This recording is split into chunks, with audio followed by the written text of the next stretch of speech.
Chers téléspectateurs maa ngi leen di nuyu di leen dalal jàmm suñu plateau spécial événement culturel fii ci ITV dafa taxawal plateau bi ngir ñu si waxtaane bépp xew-xew culture aada ak cosaan art bi nga xam ne dañ koy amalee fii ci réew mi loolu la ñuy waxtaane d'habitude ci plateau bi la tey nag ñu am gan bu mag mu nekk Abdoulaye Diallo le berger de l'île de Ngor nekk artiste peintre également écrivain dañuy kontaan à chaque fois di ko dalal tey nag ñoo ko dalal fii ci ITV ginnaaw ba mu ñu dalalee foofu ci île de Ngor dañ ko génnee ci île bi tey andi ko sur la terre ferme monsieur Abdoulaye Diallo ñu ngi lay nuyu di la dalal. maa ngi leen di fay te di leen gërëm ci dalal bi ngeen ma dalal fii tey ci biir ITV mooy loo xam ne lu rëy la ci man lu ma kontaan la tamit ndax sama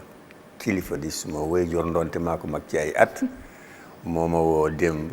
ñu ma daal su doon suma sago nga ñëw seet si ñu suba pour ñu waxtaan ci wàllu li ngay yëngatu kooku mooy directeur général di Alassane Samba Diop fii ci Sénégal nag ci li ma fi dese tey te nekk ci réew mi fii moom laa fi am ci nijaay waaw kooku su ma wooyee du ma ci teg baat damay ñëw wuyu si ko rek ndax ci kilifteef lay dox waaw te suma kilifa la. waaw wane nga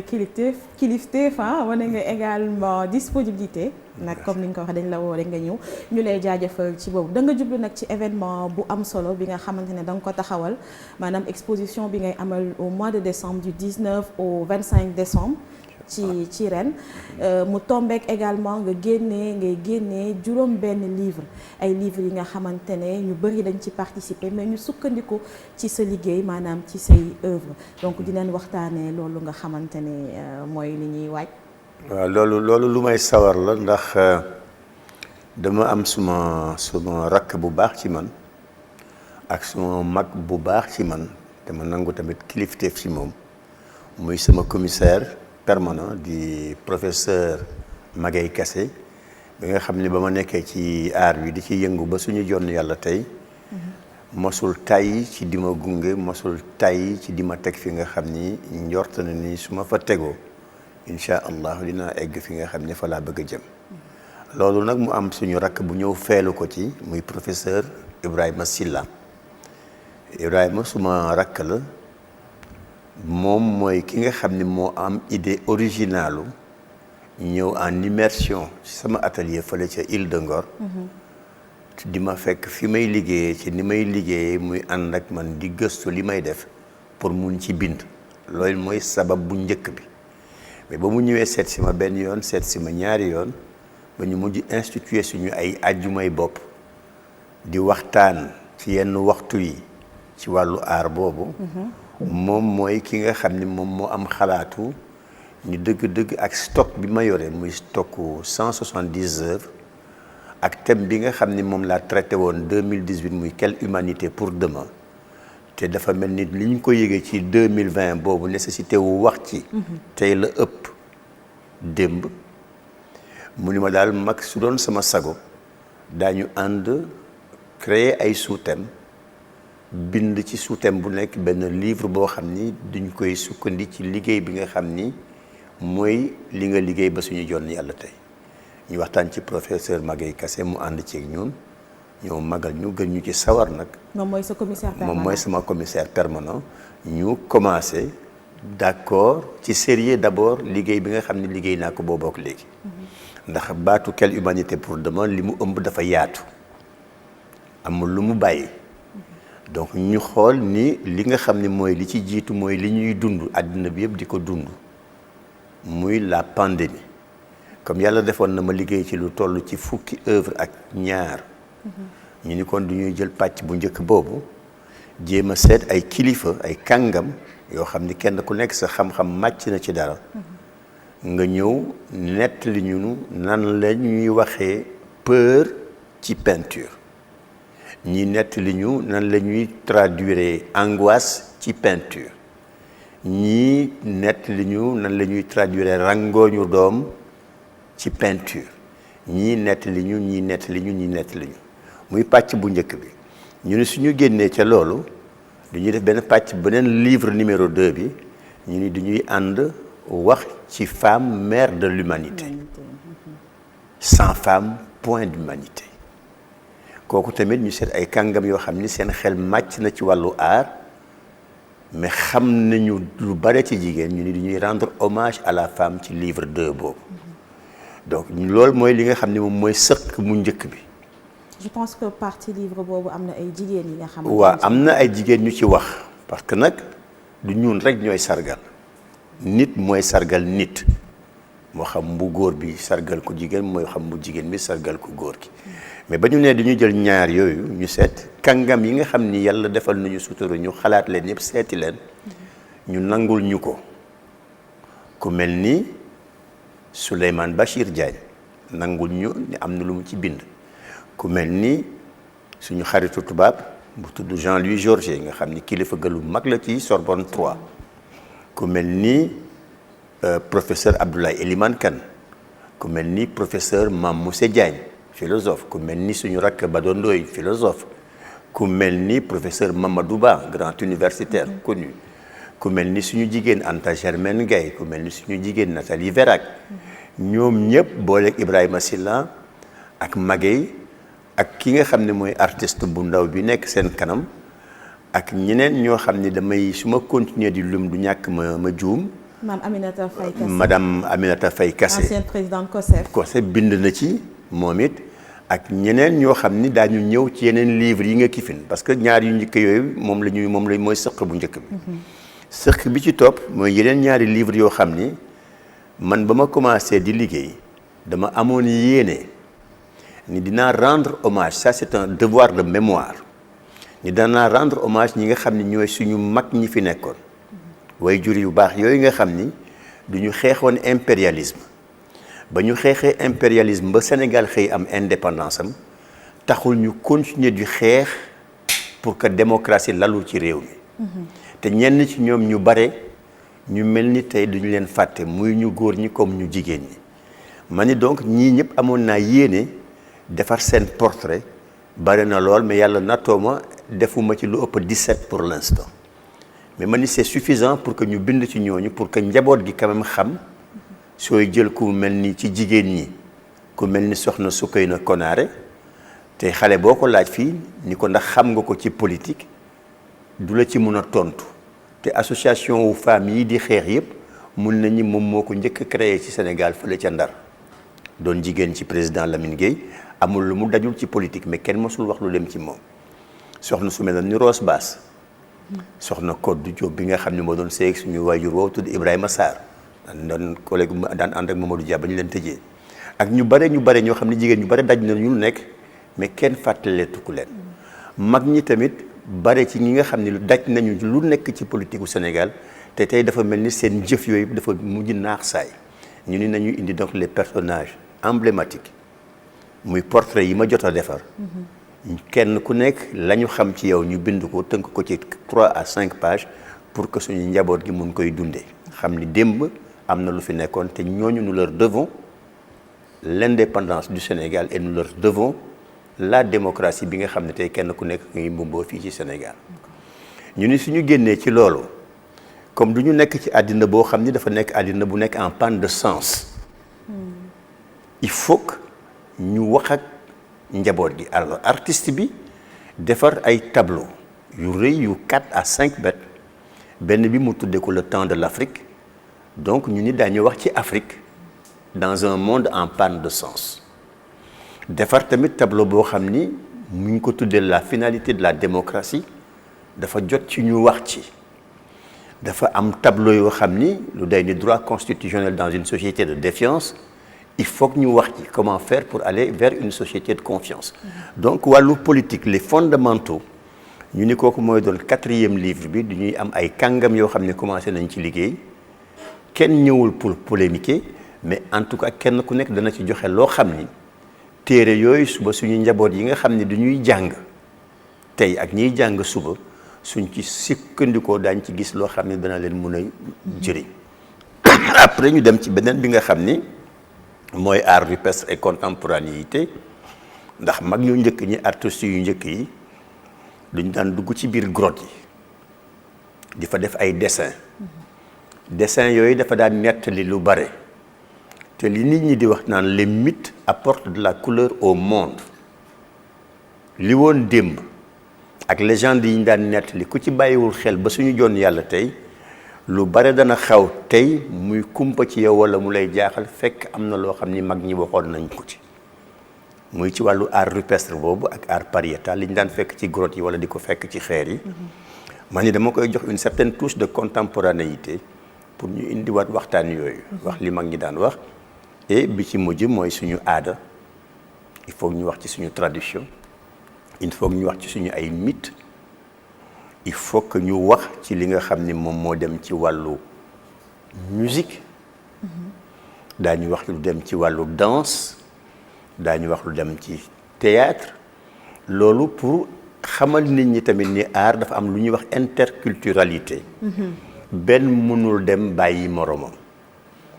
maintenant li ëmb loolu yëpp muy xalaat boobu nga xam ni professeur Ibrahima Silla am na ko ak professeur Magaye Kassé ñëw laaj ma ci ma ànd ceeg ñoom dafa di loo xam ni dafa di lu am solo le symbole dafa di symbole bu fort parce que ay kàngam yu mel noonu ñu leen di wax ay professeurs des universités mu am ci seen biir ñoo xam ne suñuy naataango yu nekk à l'extérieur lañu ñii di ay tubaab ñii di ay américains am ci kenn koo xam ni ci canalistes yi gën a mag ci àddina bi la bokk. waaw yore li ñuy wax le club des lacaniens dafa am Lacan ak Freud mu jaral ko mu jógee France ñëw toog ak man ñaari weer ak genn wàll ci île ba. saa yu yeewoo suba ñëw xool li may liggéey. au bout de 2 mois et demi ñu ànd moom mu def man ma tontu ko mu wax ci sama liggéey man ma tontu ko alors yooyu nag échange la yoo xam ne suñ ko yemalee ci ñun rek du am njëriñ ñu ni donc dañu génne livre yi ànd ceeg suñu xarit di suñu rakk tamit di sama turandoo boole ci muy Ablaye Diallo bu Harmattan ñu bañ a tënkee loolu bi defar ba mu sotti ñu di ànd dem seeti ko man ak professeur Magaye Kassé ak professeur Ibrahima Silla ñëw ni ko léegi du ñu bëgg éditer lii muy loo xam ni tey duñu koy présenter dañ ko présenter en fin d'année mu ànd ak exposition bu rëy mais suñu defee loolu ba pare suñu objectif mooy fexe ba xam-xam yi nga xam ni tuuru na ci biir yooyu ñu tasaare ko ci université yi et suñ ci yàlla defalee sutura ak jox ñu ci mën-mën ñu ànd wër les différentes universités du Sénégal et du monde pour réellement animer une série de conférences sur un certain nombre de choses voilà ci tënk loolu mooy li indi li waral te li sabab ñu war a def donc événement boobu les 19 et le 20 décembre incha allah. donc mu nekk 6 livres je pense que 2 yi déjà pare nañu sotti nañu. 2 yi pare nañu mën nañ ñi sax 4 yi 2 yi ci des yi li ci des ci ay textes bareetul. yàlla mën na def sutura xëy na fii ak fan. fii ak peut-être mardi prochain ñu pare leneen les deux autres volumes. am nañu yaakaar ni daal fii ak fin novembre ci wàllu mbind daañu dajale mbind yi nga xam ni moom moo concerné les 6 volumes. te am nañu yaakaar ni tamit fii ak le 19 décembre suñu mënul teewal juróom-benn yëpp daañu teewal au moins ñett wala ba ñeent. donc da nga def benn jonction entre benn relation entre art ak écriture. donc si say tableau dañu sukkandiku bind te si mbind moomu bu ci nekk temam donc loolu di wane à chaque fois que say œuvre dafa am benn profondeur mais œuvre Berger de l'île de Ngor boo jël mën nga ci am ay thèmes ba ci ay sous-thèmes. objectif u art loolu la njàngale wala renseigner dafa am loo xam ne nag dafa tumuranke ci réew mi wax kii ñëw di lire ak di dire art mun nañ ñi lu fi tumuranke la moo tax ñu ni léegi du ñuy fexe ba nit ñi seen daje ak œuvre d'art ñuy daje ak œuvre d'art neneen il faut que ni ñuy waxee ci art ni ñu koy raconter. maanaam critique bi. beneen démarche la. du critique en fait kenn ku nekk mun nga nekk critique. dafa am ñoo xam ne du ñu nekk ci ay convention am na ñoo xam ne ils sont hors convention. mais bët yu bokkul lu ñu xool gis ca la ci wuute mais richesse bi mooy nga wax ko pour ñu mun ko consigner suñ ci consigner tey lu toll ci livre bu day nii fii ak 10 ans ñeneen dañ ci ñu wax ci loo xam ni benn œuvre bu nekk mun na jur fukki livre donc rencontrer l'art ak raconter l'art il faut que ñu suqalewaat lool lire l'art et dire l'art il faut que tamit muy loo xam ne liggéey la bu du liggéey bu ndaw li may wax mooy su fekkoon aar bleu jaune rek la yem ci amul njëriñ njàngale bi aar di njàngale loolu mooy li am solo parce que tey ku xool tableau ñu ne la mun nañ ci wax démocratie mun nañ ci wax transparence mais ki nga xam ne xamul loolu gi xelam amul orientation bi war a tax mu mun a lire ces profondeurs là il faut nga dimbali ko dimbali bi nga koy dimbale mooy seet ñaar yoo xam ni soo koy lire da nga koy lire sous la même lumière mooy œuvre d'art ak livre ñaar yëpp da nga koy lire sous la même lumière amu ci benn boo xam ni bii day révéler bi ci des œuvre d'art bi suñu bindee ci moom dañuy koy révéler parce que ki nga xam ni xelam eggul c'est amugul luñ fu ñu ko orienté bu ma mun a egg ci xool livre d'art œuvre d'art kooku suñu bindee teg ci wetu œuvre bi su ko xoolee xëy na mun na ko orienté. parce que ñëpp amuñu œil artistique boobu pour mën a lire. waaw xam nga indiens yi nag ñoom duñu wax loo xam ne dafa am solo ñun waxuñu ko bi duñu koy dundee neneen indiens yi duñuy wax naan ci philosophie indienne duñuy wax ni ñetti orientation moo am ci jëmm ju nekk. am na ñoo xam ni suñu borom dafa orienté seen orientation daf ko teg ci seen bët ñooñu mun nañu lu ñu xool mun nañ koy observer gis ci lu am njëriñ am ñoo xam ni seen xel ci la yàlla sànni seen orientation ñooñu mun nañu bind loo xam ni saa yoo ko liiree yéemu am ñoo xam ni seen ruu la suñu borom orienté te daf ko orienté jëmale ko ci boppam mooy le beau sa roue suñu la ko orienté vers le beau borom bi mooy le beau loolu indien yi ñoo ko wax du man maa ko wax donc si fekkee ni yàlla daf la dimbale nga am une âme orientée da ngay dem ba li nga xam ne mooy bindkat bu mag boobu ñu doon wax Bergson bi doon wax naan philosophe dafa war a dem fu gën a sore savant moom Bergson moo ko wax du man maa ko wax dafa nit philosophe ci xalaatam ak ci gis-gisam ak ci mbindam dafa war a dem fu gën a sore savant bi te ñun ñu bari ci ñun jàpp nañu savant soo fa toggee ba ñu jox la turu savant xam nga lu kenn xamul am nga le savoir mais ñun ni philosophe bi dafa war a dem ba gën a sore foofu ñu teg ci ni artiste bi war na mun a dem ba fu gën a sore philosophe bi ndax moom les cadres conventionnels de la pensée yitteelu ko waxin la yitteelu ko boobu mooy fu mu linké boppam bokkul ak fu nit bind ni lii fii la war a yem lii fii la war a doore moo tax ñu naan artiste wérul waaw ñàkk wéru artiste boobu mooy xëy na yàlla baaxee na ko muy jële ji feneen moo xam ci rab yi la moo xam la liberté de l'artiste. la liberté de l'artiste loolu yëpp ci la ëmb en réalité waaw à chaque fois dañuy am mbégte di dalal le berger de l'île de Ngor nag ay waxtaanam dafa am profondeur je pense que lii professeur Songué Diouf bu la déggee dina kontaan trop parce que dafa bëgg genre waxtaan yi mais événement bi nga jublu da nga am habitude de grands événements du yomb mën nañu wax chaque année nga koy def mais saa yoo defee day nekk événement yu mag l'humanité thème bi nga jël muy ci humanité def nga ko en 2018 dañuy dem xool événement boobu nga xamante ne tënkoon nañ ko ci bile thème amoon ci année 2018 boobu sax pandémie bi ñëwul ñu dem xooli boobu événement daal di dellu si waat ci plateau bi ànd ak toujours monsieur Abdoulaye Diallo. Il a passé une bonne partie de sa vie à l'île de Ngor, sous le soleil, sous la pluie, contre vents et marées,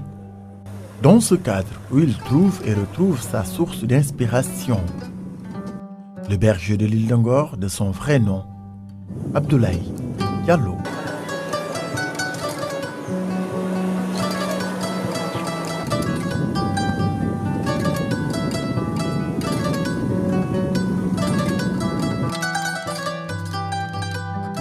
À l'île, le berger trouve un cadre propice à la réflexion et à l'inspiration.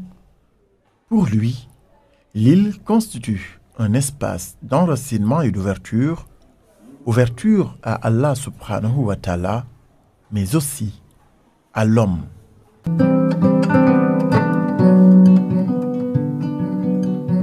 Des jours avant, une équipe de jeunes et de femmes s'est mobilisée sous la conduite du professeur Magaye Kassé et le comité d'organisation pour l'acheminement des œuvres. D'abord, l'emballage, le transport à pied, par la traversée et par tous les moyens du bord.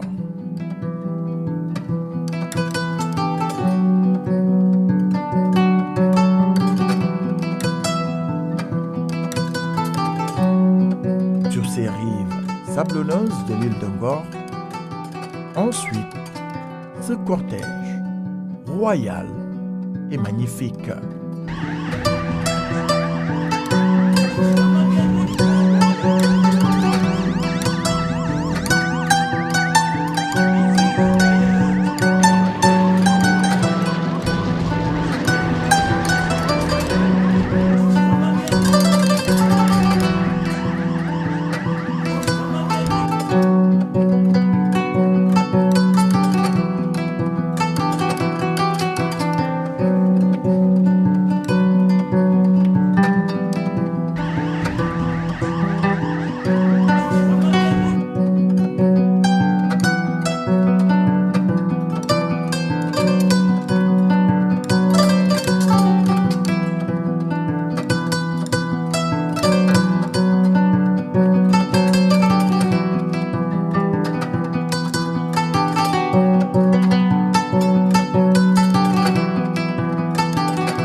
Humanité pour demain, thème de l'exposition du berger de l'île de Ngor à l'occasion de la Biennale de l'art africain contemporain Dakar 2018. Voilà mu nekkoon en 2018 quelle humanité pour demain thème boobu ba tey dafay ñëwaat ak pandémie bi donc dinañ ci waxtaanee bu bëri mooy nekk livre 1 bi nga xamante ne dinañ ko publier dina génn le 19 décembre bi ñu ñëw incha allah.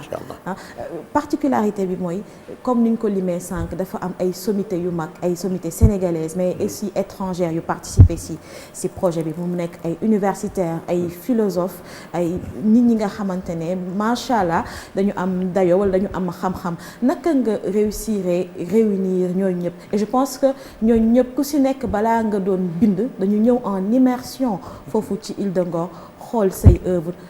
am ci luñ ci gis bindee ak seen xel. loolu lu wér la loolu li koy maye mooy nangu kilifteef nit koo gis am nga ku la mag nit koo gis am nga lu toll ni bàyyi su fekkee nag cër bi nga war a jox sa mag jox nga ko cër bi nga war a jox sa baay wala ku maaseeg sa baay jox nga ko loo yootu mu yomb kilifa yooyu yëpp nga xam ne dañu bàyyi seen soxla ñëw fekk si ma ba ci île bi sama digganteeg sama borom su ma mag Magaye Kassé di sama commissaire permanent moo tax ma am ko moom mooy ki ma nangu boot te diggu ginnaawam amul xaaxaam ma nit ma dindi xaaxaam bu mu doon nekk sama dënn pour nangu bootu moom mooy ki nga xam ni ba ma ñu ko waxee affaire bi ak professeur Ibrahima Silla moom moo seeti ay wóllëreem yi nga xam ne dañu nekk ci université yi ci Sénégal ak ci feneen ñu expliquer leen concept bi nga xam ni suma rakk moo ko xalaat mooy Ibrahima Silla kenn ku nekk nag ci professeur yooyu nangu watatu ñëw ba fi Île de Ngor fekk ma fa def immersion ci œuvre bi nga xam ni moom nga bëgg wax nga wax ci ku dey ni professeur Mame Moussé Diagne xam nañ ñi du xale mais il a fait l'effort ñëw ba ci Île de Ngor fekk si ma fa pour def immersion boobu professeur Ablaye Bathily foo leen koy déggati kenn déggatu ko ci dara te lu nekk nag def na ko fii ci Sénégal di historien boo xam ni dafa bind téere boo xam ni man li may gëstu ci téere yëpp c'est la première fois ma gis loolu ba ma defaree œuvre bu tudd la fille du Tunka te wóoruma ni Tunka muy le roi du royaume du Gadiaga ou du Ngalam amoon na doom bu jigéen ma waxtaan ci ak professeur Magaye Kassé suñu xel dafa dem ci professeur Boubacar Bari mais ba mu ko waxee tonton Boubacar Bari dafa nit ñu benn historien sénégalais moom moo bind la porte de l'or te xam ngeen ko ñu ni ko kokkan la mënuñu professeur Abdoulaye Bathily professeur Magaye Kassé woo ko geesu jox ma téléphone am ma woo ko mu ni ñu dimanche prochain dinaa ñëw seet si leen île bi pour en immersion ma traiter de la fille du Tunka de manière généreuse mu ñëw fekk suñu île ba ma won ko œuvre bi mu xaw a yéemu ci nu ma traité la fille du Tunka te xaw mu ni woon ni le Tunka am na doom bu jigéen et mu jox ñu texte boo xam ni wax ñu la fille légendaire wax ñu la fille réelle donc un point d'histoire extrêmement important parce que li taxoon ma def loolu man bëggoon xam rek urusu ngaram fan la jóge mais je me suis rendu compte que ni ñi ma maaseel ak ñi nga xam ni dañuy nekk samay doom ak samay sët koo ci ni le royaume du Ngalam xamul lan la koo ci ni le royaume du Gadiaga xamul lan la sa au Sénégal bi nga xam ni toute la zone aurifère du Sénégal de la Mauritanie et du Mali ci zone boobu la nekkoon le seul royaume de la sous-région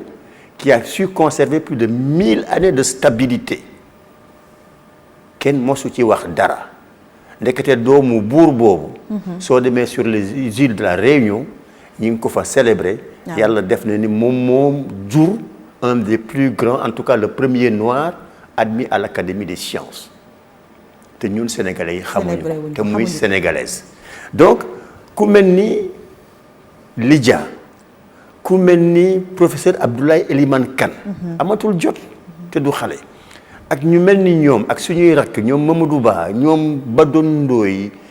ñoom Ibrahima tous les vendredis mu ñëw donc loolu dafa di symbole boo xam ni symbole bu rëy la dafa di loo xam ne sur le plan de la coopération il faut que ñu wax ko parce que ay kàngam yu day noonu bàyyi seen lépp ñëw fekk si artiste boo xam ni artiste bu kenn kifin la ab màgget mu nekk ci île de Ngor ak si kimam bu weex rek toog foofu ñu ñëw fekk ko jël ko jox ko seen jot jël toog ci œuvre liggéey ci ay fukki fan ak juróom pour génne ci condensé boo xam ni texte 2 à 5 pages lay doon dëgg-dëgg teraanga mënut a weesu loolu mais teraanga googu man taxuma ñu def ko du ñu xam valeur u art du ñu xam lii art xam lan la art mun a indi ci réew ci développement wu réew ndax tey sooy xool réew mu mel ni France 50% des recettes budgétaires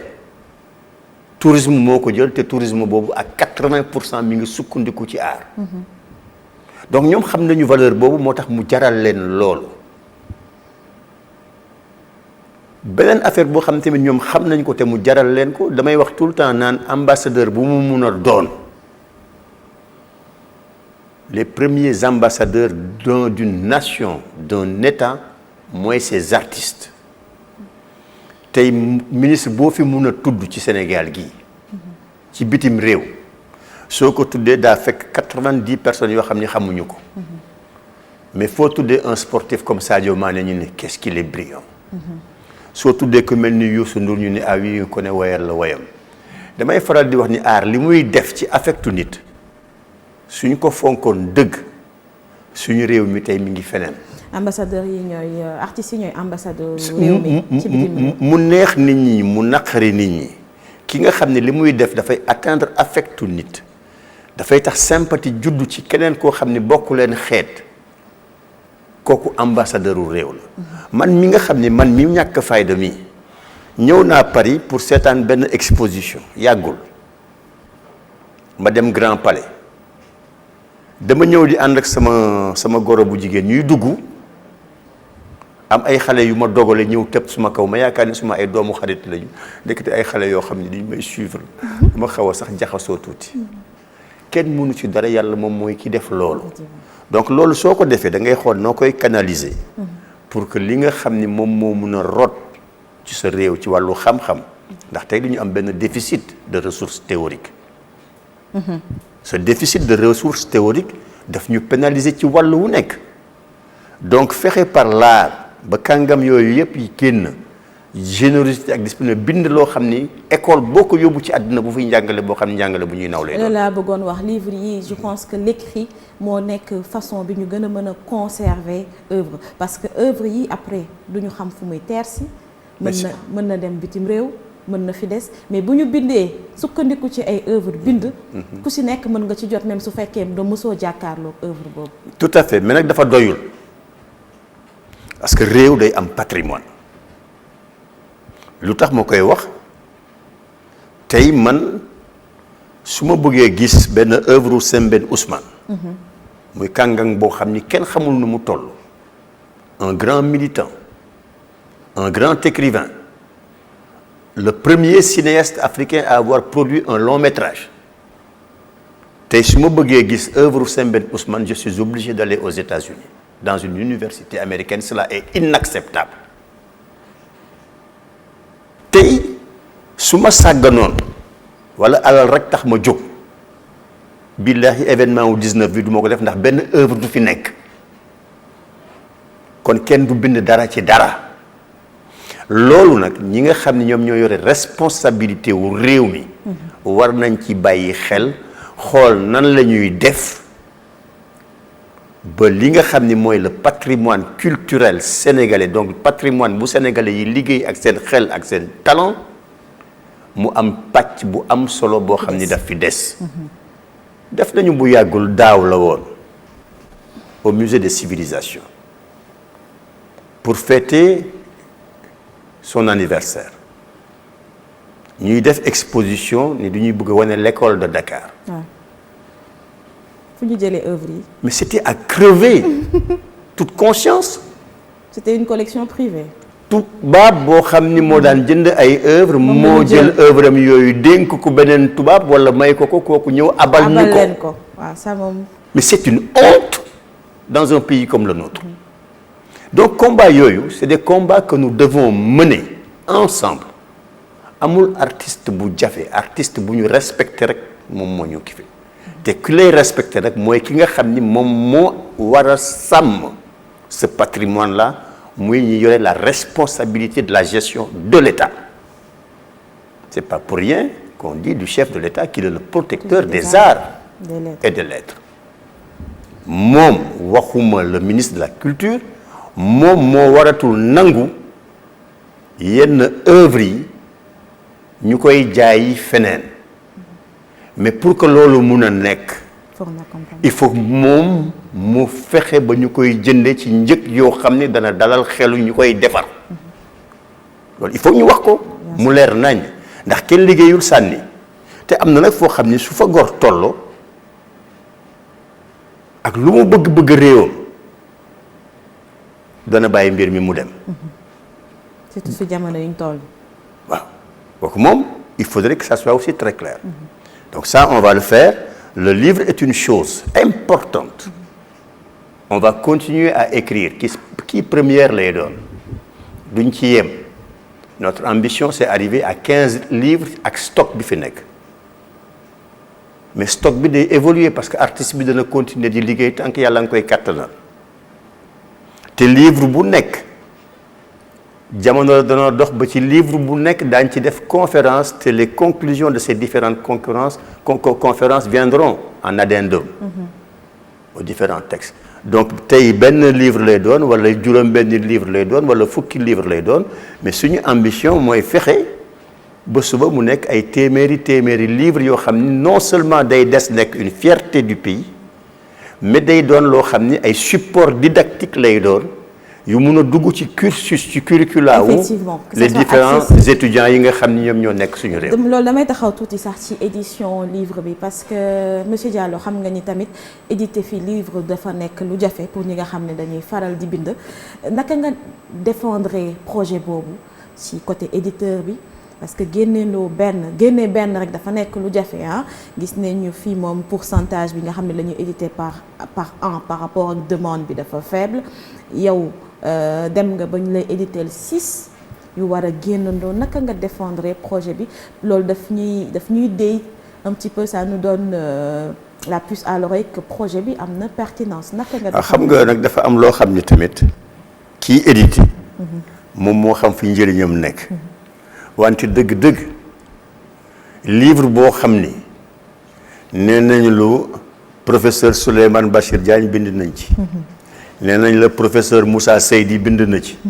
nee nañ la professeur Mame Moussé bind na ci professeur Ablaye Elimane Kane soxna Anta Germaine Gaye Nathalie Vérac Badandoy Magueye Kassé Ibrahima Silla et cetera et cetera. ci gis gën a ndaw Aïssatou Day Aïda. kooku sama doom la mais textam est d'une puissance. dinañ ñëw ci livre boobu parce que les filles de. les demoiselles de Khouroumboki. il faut que nga nettali le texte de Ndeye Aïda est un texte puissant moo tax ma ne bu ñu seet jëmm jekk ay atam. aux âmes bien nées la valeur n'attend point le nombre des années. yàlla moo ko may loolu yàlla na ko yàlla fal suma cat ak catu keneen mais def na liggéey bu am solo et ça j'avais tenu à ce qu'elle soit présente. au moins elle représente la jeune génération. mais elle ne sera pas la seule. parce que am na sama beneen doom boo xam ne Khadija Kandji la tudd. elle va écrire sur l'art rupestre et contemporanéité. te dafa fekk sax ni xale yi xëy na ñoo amul woon fit rek mais ba may consulter ñoom ñëpp dama leen consulter mais nag soo limee ñi ma lim léegi nii il faut nga am ndofub artiste. pour ni dinaa bokk ak ñoom jataay waaw kooku moom artiste bu dof wérul rek moom mooy mun a xalaat loolu mais xale yi koo ci lim ñooñu effectivement mu xaw a def marche arrière mais je dis que non il faut que ñu ñëw parce que nag ñoom ñoo tax ñuy bind mais suñu bindul léegi wala jéemuñu ko léegi suba su fi mag ñiy jógee mbind dana fi tumuranke et j'ai l'habitude de dire que ni écrivez peignez chanter jouer de la musique parce que dafa am loo xam ni dafa commencer tumuranke ci àddina bi mooy les instruments de lecture de notre monde dafa commencer rétrécir ba nga xam ni su fekkee ni léegi jumtuwaay yooyu nit ñi mun a waxee te muy susciter tamit critique esprit critique boobu nit war a am ba nga xam ni fu mu amul peuple ba dana tumuranke il faut que xale yi ñeme ko affronter léegi te ànd ceeg mag ñi ma nekk ci kaw yar ak orma waaw. donc livre 4 bi mooy les demoiselles de Khouroumboki. non les demoiselles de Khouroumboki ci la femme mère de l'humanité la bokk partie 5. waaw non partie 2 partie 2 la bokk. mais est-ce que mën nga ñu raconter histoire parce que c'est une histoire réelle bi nga xam ne da nga ko peindre. da nga ko def ci tableau. ku ci mel ni Ndeye Aïda. bind ci te mu bokk ci livre. waaw dana am ñaari parties yoo xam ni quand même bii di c'est un vécu difficile pour les femmes. te ma gisoon ni kenn mosu ci woon a bind ma ne naa ko nettali mooy les demoiselles de Khouroumboki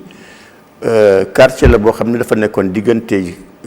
Diallo Picc Pikine Diallo Picc ak Thiaroye quartier boobu moo tudd tey sant yàlla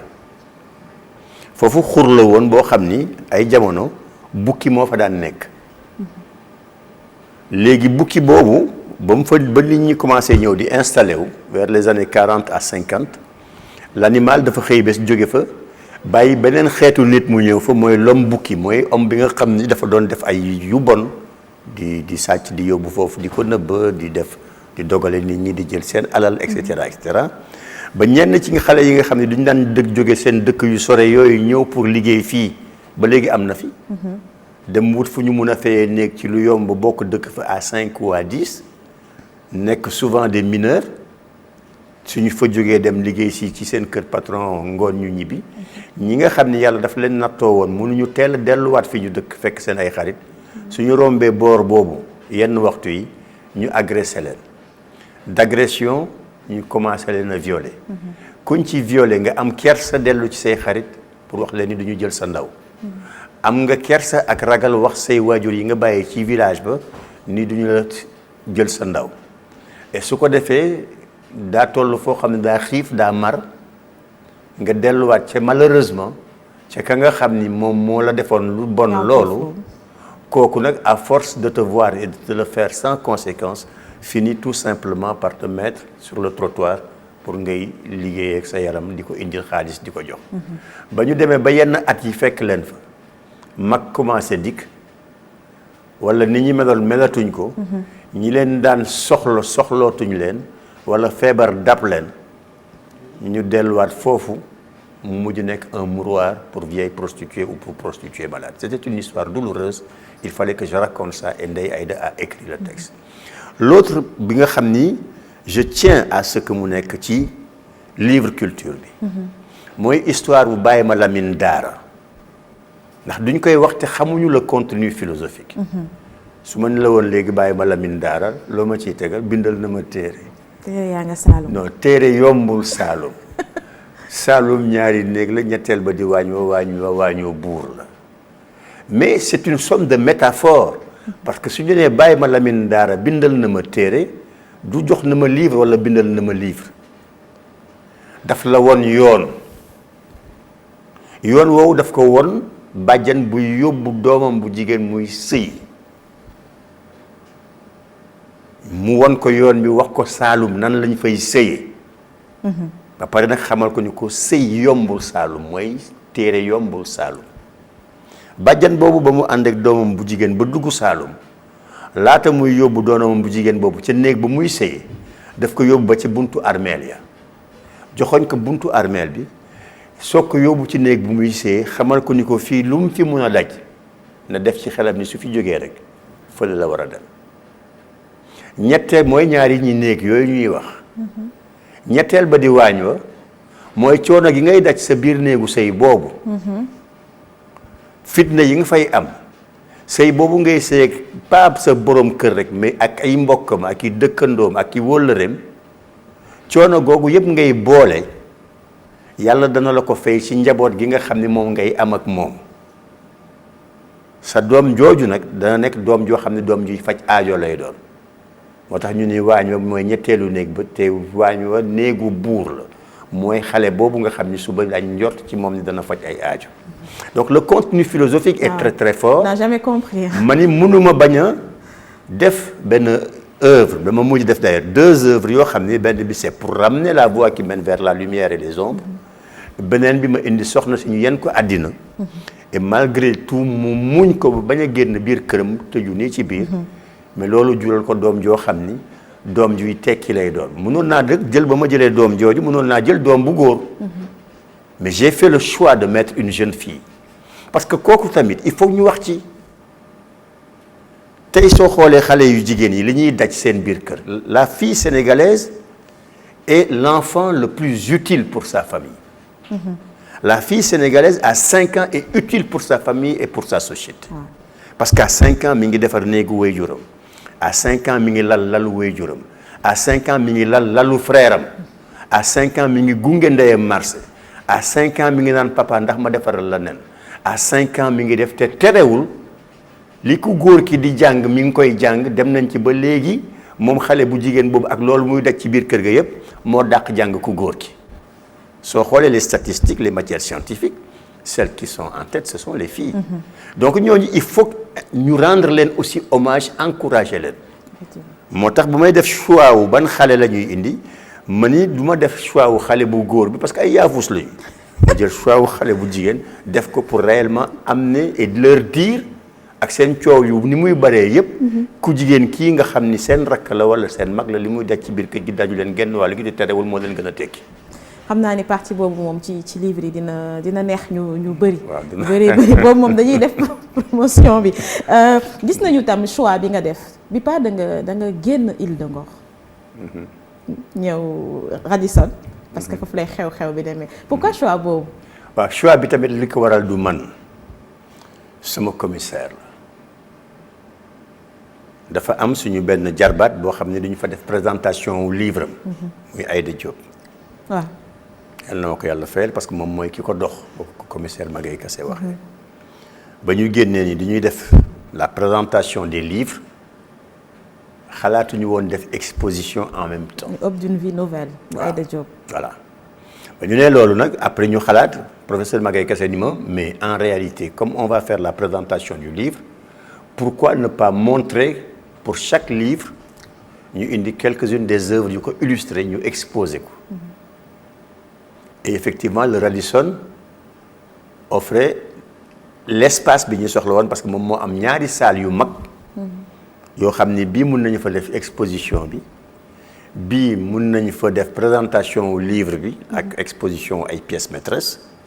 ba pare am benn patio bu agréable boo xam ni séeréer yi suñu paree mun nañ leen fa yebal ñu naan ndox ak jël yow nga xam ni moom la ñuy faral la soxla. su leen neex sax ñu jël dugal seen biir poche wala seen biir saak yóbbaale. yaa ngi tooñ sa buur yi.